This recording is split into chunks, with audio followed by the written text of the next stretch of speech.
যার প্রতি আপনি রাগ হইলেন, ন্যায়সঙ্গত কারণে রাগ হয়েছেন, এই রাগ হওয়াটা যদি আল্লাহর জন্য হয়, আল্লাহর নবী বলেন ফাকাদ ইস্তাকমালা ঈমানাহু, আল্লাহর নবী বলেন তার ঈমান পরিপূর্ণতায় পৌঁছিয়ে গিয়েছে। এই জন্য ভালোবাসা, কারো প্রতি রাগ হওয়া, এটা কার জন্য হবে? সবচেয়ে বড় কথা, রাগ নিয়ন্ত্রণ করতে হবে। কোরআন শরীফের ভিতরে আছে, আল্লাহ পাক রব্বুল আলামিন বলেন আল কাযিমিনাল গায়য ওয়াল আফিনা আনিন নাস ওয়াল্লাহু ইউহিব্বুল মুহসিনিন। আল্লাহ পাক রব্বুল আলামিন বলেন আল কাযিমিনাল গায়য, গায়য মানে রাগ। দুনিয়ার জমিনে যারা রাগ নিয়ন্ত্রণ করবে, যারা রাগকে কন্ট্রোল করতে পারবে, ওয়াল আফিনা আনিন নাস, ছোটখাটো বিষয়, তুচ্ছ বিষয়কে কেন্দ্র করে মানুষের সঙ্গে ঝগড়া বিভেদ না করে মানুষকে ক্ষমা করে দিবে, এই দুইটা গুণ যাদের ভিতরে থাকবে, আল্লাহ বলেন আল্লাহু ইউহিব্বুল মুহসিনিন, এই দুইটা গুণ যাদের ভিতরে থাকবে তাদের নাম হলো মুহসিন। মুহসিন শব্দের অর্থ হলো সৎকর্ম পরায়ণকারী। এই দুই শ্রেণীর মানুষকে আল্লাহ পাক রব্বুল আলামিন নিজেই বলতেছেন আমি বড় ভালোবাসি। তাহলে রাগ নিয়ন্ত্রণ যারা করে তাদেরকে কে ভালোবাসেন? আল্লাহ। রাগ নিয়ন্ত্রণ করতে হবে। হাদিসের ভিতরে আল্লাহর নবী বড় চমৎকার কথা বলছেন, মান কাযামা ওয়া হুয়া ইয়াকদিরু আলা আইয়ুনাফিযাহু দাআহুল্লাহু সুবহানাহু ওয়া তাআলা আলা রুসিল খালায়েকি মিন আইয়ি হুরিল আইনি শা। দুনিয়ার জমিনে যারা রাগ নিয়ন্ত্রণ করবে, রাগ কন্ট্রোল করে রাখবে, আল্লাহ পাক রব্বুল আলামিন কিয়ামতের কঠিন ময়দানে হাজার হাজার জনতার মাঝে তাকে ডাকবেন।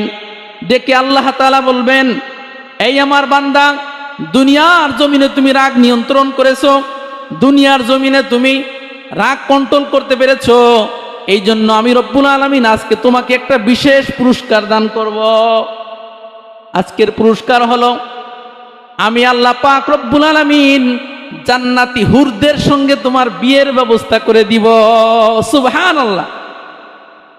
এই লক্ষ কোটি কোটি জনগণের সামনে দুনিয়ার জমিনে যারা রাগ নিয়ন্ত্রণ করেছে তাদেরকে আল্লাহ তাআলা ডেকে বলবে, মিন আইয়ি হুরিল আইন, এই যে জান্নাতি হুর দেখতেছো, এর ভিতরে তোমার কাকে চয়েস হয় তার সঙ্গে তোমার বিয়ের ব্যবস্থা করে দিব। সুবহানাল্লাহ।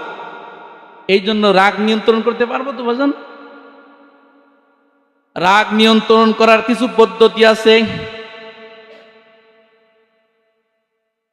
আমরা আমাদের অধীনস্থ ব্যক্তি যারা আছে তাদের সঙ্গে বেশি কঠোরতা করি, বেশি রাগ করে ফেলি। অথচ একটা হাদিস শুনেন, আন আনাস রাদিয়াল্লাহু তাআলা আনহু আন্নাহু ক্বাল খাদামতু রাসূলুল্লাহ 10 সিনিন, আমি আল্লাহর নবীর খেদমত করেছি মাত্র 10 বছর। 10 বছর মাত্র। আল্লাহু আকবার। আনাস রাদিয়াল্লাহু তাআলা বলতেছে, ও নবীর সাহাবীরা, আল্লাহর নবীরে চিনো? বলে আল্লাহর নবীর খেদমত আমি আনাস 10 বছর করেছি একাধারে, 24 ঘন্টা আল্লাহ রাসূলের সঙ্গে ছিলাম। ফামা ক্বালা লি উফিন, আল্লাহর নবী এই 10 বছরের ভিতরে জীবনে আমার প্রতি উফ শব্দটা পর্যন্ত উচ্চারণ করে নাই। আমি তো একজন কর্মচারী, আল্লাহর নবীর একজন কর্মচারী না, একজন খাদেম, একজন সেবক, কিন্তু আল্লাহর নবী কখনো আমার প্রতি রাগ হয়ে উফ এই শব্দটা পর্যন্ত উচ্চারণ করে নাই। সুবহানাল্লাহি ওয়া বিহামদি। ওয়া মা ক্বালা লি লিমা সানাআতা, আল্লাহর নবী জীবনেও আমাকে কখনো বলে নাই এই কাজটা তুমি আমার অনুমতি ছাড়া কেন করলা, এই কাজ তুমি কেন করেছো, এই কথাও আল্লাহর নবী জীবনেও বলে নাই। ওয়ালা লিমা আল্লাহ সানাআতা, এই কথাও আল্লাহর নবী জীবনেও বলে নাই এই কাজটা তুমি কেন করো নাই।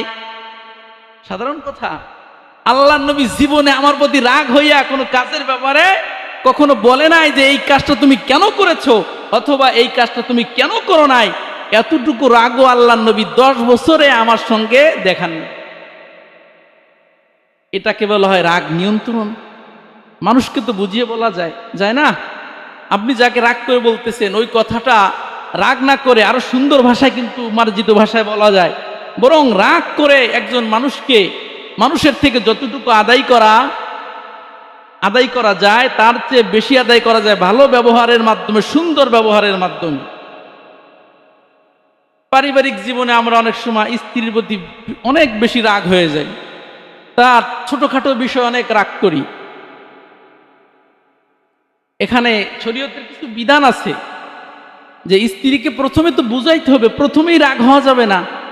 এই মেয়ে, তুমি কোন কোন ঘরের মেয়ে, এই সেই আলতু বলতু কথা অনেকে বলে না, তোমাদের পারিবারিক কোনো শিক্ষা নাই, এই সমস্ত আলতু বলতু কথা অনেকে বলে ফেলে। আল্লাহ নবী বলেন এটা না, তোমার স্ত্রী তার একটা অধিকার আছে, সে তোমার বাড়ির সেবক না, সেবিকা না যে তার সঙ্গে তুমি দুর্ব্যবহার করবা। তাকে প্রথমে বোঝাও, এরপরে যদি না বোঝে দ্বিতীয় পদ্ধতি আল্লাহ নবী বলেন তাহলে কিছুদিন তার থেকে কয়েকদিন একটু আলাদা থাকে, দেখবা যে সে ভালো হয়ে যাবে। এটাও যদি কাজে না আসে আল্লাহ নবী বলেন হালকা একটু ধমক দিতে পারো। আমরা তো প্রথম চোটেই কি করি, ধমক তো বহুত দূরের কথা, 14 গোষ্ঠীর মাইরে শেষ করি। এটা ইসলামের কোনো বিধান না। স্ত্রীর সঙ্গে ভালো ব্যবহার করতে হবে, অধীনস্থ ব্যক্তিদের সঙ্গে কি করতে হবে, ভালো ব্যবহার করতে হবে। রাগ নিয়ন্ত্রণ করার কয়েকটা পদ্ধতি। 1 নাম্বার পদ্ধতি, ক্বালা রাসূলুল্লাহ সাল্লাল্লাহু আলাইহি ওয়াসাল্লাম মান কাযামা হুয়া কাইমুন ফালইয়াজলিস ওয়া ইল্লা ফালইয়াস্তাজি। আল্লাহর নবী বলেন 1 নাম্বার পদ্ধতি, যদি কেউ রাগ করে এমত অবস্থায় যে সে দাঁড়িয়ে আছে, মানে রাগ করতেছে দাঁড়ানো অবস্থায়, আল্লাহর নবী বলেন ফালইয়াজলিস, তার জন্য উচিত সে যেন বসে যায়। মানে যে ধমক দিচ্ছে, যে রাগ করতেছে দাঁড়ানো অবস্থায়, আল্লাহর নবী বলেন তার উচিত বসে যাওয়া। যদি কেউ বসা থাকে ফালইয়াস্তাজি, যদি কেউ বসে বসে রাগ করে, আল্লাহর নবী বলেন ওই ব্যক্তির উচিত সেজন শুয়ে যায়। অবস্থার পরিবর্তনের কারণে রাগ চলে যায়। অবস্থার পরিবর্তনের কারণে কি হয়, আপনি দুই ব্যক্তির আপনার মাঝে আর এক ব্যক্তির মাঝে ঝগড়া বেঁধেছে, এখানে যতক্ষণ পর্যন্ত থাকবেন ততক্ষণ পর্যন্ত রাগ কমবে না। এই জন্য মুরব্বীরা বলে চল তুই বাড়ি চলে যা, কয়েকজনের ধরে বাসায় নিয়ে যায় না, বাসায় নিয়ে গেলে রাগ একটু কমে। এই জন্য আল্লাহ নবী বলেন রাগ নিয়ন্ত্রণ করার এক পদ্ধতি হলো, যদি তুমি দাঁড়িয়ে থাকো তাহলে বসে যাও, বসে থাকলে শুয়ে যাও, তাহলে রাগ কিছুটা হলেও কমবে। এটা 1 নাম্বার স্তর। 2 নাম্বার স্তর, আল্লাহ নবী বলেন ইন্নাল গযাবা মিনাশ শাইতান ওয়া আন্নাশ শাইতানা খুলিকা মিনান নার। আল্লাহ নবী বলেন এই রাগ আসে শয়তানের পক্ষ থেকে। রাগ এটা কোনো ফেরেশতার পক্ষ থেকে আসে না, আল্লাহ তাআলার পক্ষ থেকে রাগ আসে না। রাগ আসে কার পক্ষ থেকে? ইন্নাল গযাবা মিনাশ শাইতান, বলে রাগ আসে শয়তানের পক্ষ থেকে। ওয়া আন্নাশ শাইতানা খুলিকা মিনান নার, আর শয়তানকে সৃষ্টি করা হয়েছে আগুন দিয়ে। ওয়া ইন্নামা তুতফাউন নারু বিল মা, আর আগুন নিভাইতে হয় পানি দিয়ে। আগুন নিভাইতে হয় কি দিয়ে? পানি দিয়ে না। এখন আগুনের ভিতরে যদি আবার আপনি আগুন দেন তাহলে আগুন নিভবে না, আরো বেশি জ্বলবে। আল্লাহর নবী বলেন শয়তানকে তৈরি করা হয়েছে আগুন দিয়ে, আর আগুন নিভানো হয় পানি দিয়ে। ফালইয়াতাওয়াজ্জা ফাইযা গাদিবা আহাদুকুম ফালইয়াতাওয়াজ্জা। আল্লাহর নবী বলেন যদি কেউ রাগ হয়ে যাও তাহলে বুঝবা তোমার শরীরের ভিতরে ওই শয়তানের আগুন জ্বলে উঠছে। কি করতে হবে? ফালইয়াতাওয়াজ্জা। আল্লাহর নবী বলেন সেজন্য অজু করলে রাগ চলে যাবে। এটা পদ্ধতি, একদিন একটু ট্রাই করে দেখেন যে খুব বেশি রাগ আপনার শরীরে, আপনি অজু করেন, দেখবেন আপনার রাগ থাকবে না।